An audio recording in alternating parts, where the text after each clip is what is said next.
Well, I think you can't overlook the African-American vote. 70% of the registered Democrats in the state are African-American. I had a chance to speak with the Obama campaign yesterday about this, and they said, clearly that is in their favor.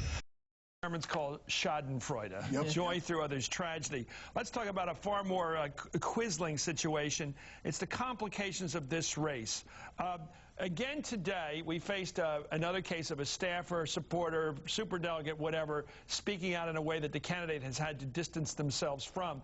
Here on Saturday, Geraldine Ferraro, who of course was the Democratic nominee for vice president back in '84, told a local paper in California, quote, "If Obama was a white man, he would not be in this position. And if he was a woman, he would not be in this position. He happens to be very lucky to be who he is, and the country's caught up in the concept." So what's this?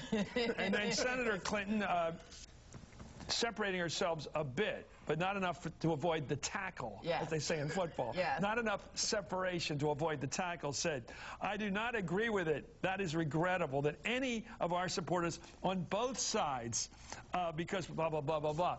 You know, she really didn't deny it. Then, of course, we've got the other side now jumping, saying, here's what Senator Obama told a Pennsylvania newspaper about Ferraro's comments, quote, "I don't think Geraldine Ferraro's comments have any place in our politics or in the Democratic Party. They're divisive. I think anybody who understands the history of this country knows they are patently absurd, and I would expect that the same way those comments don't have a place in my campaign, they shouldn't have a place in Senator Clinton's campaign. In other words, stop complaining about my people if you can't clean up your guys." Well, I mean, she's so over the top, I don't even know where to begin with this. It's not her Geraldine Ferraro.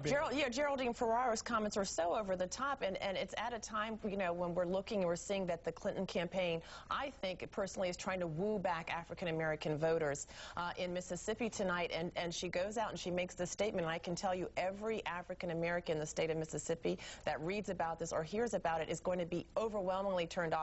And if one of them had been inclined to maybe change their vote from Obama to Senator Clinton, the black vote is gone for good. Clarence?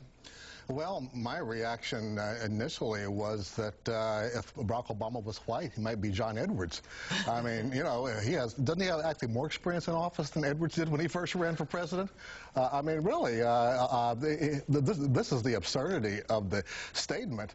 And my wife, who of course is my chief advisor on all things, said it sounded like sour grapes to her, but that's her comment. Well, it is sour grapes. I mean, Geraldine Ferraro was on the, there's an argument to be made that she was on the ticket because she was a woman, and only because she was a woman. And if you dared to deign to say that, the national organization would be holding riots right now. And for her to imply that someone who is as well educated as Barack Obama and has really captured the nation is only there because he's a black man is wrong. We're in this territory now of gender and ethnicity, wherein you better be careful what you say, because if you say something that strikes most people, or many people, or some people, as divisive, as being categorical, as dismissive, as in any way belittling a person for who they are, and playing that as if that's the only reason they are where they are, that's dangerous territory.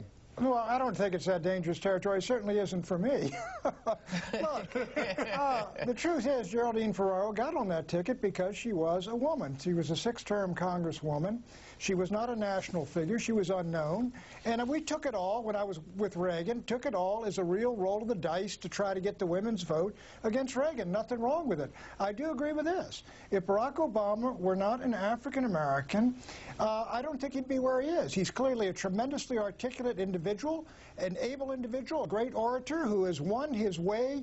Really, he's run a magnificent campaign, but he got his start off, and he's winning 90% or 85% of the African-American vote because he's African-American. I don't have any problem with that at all, Chris.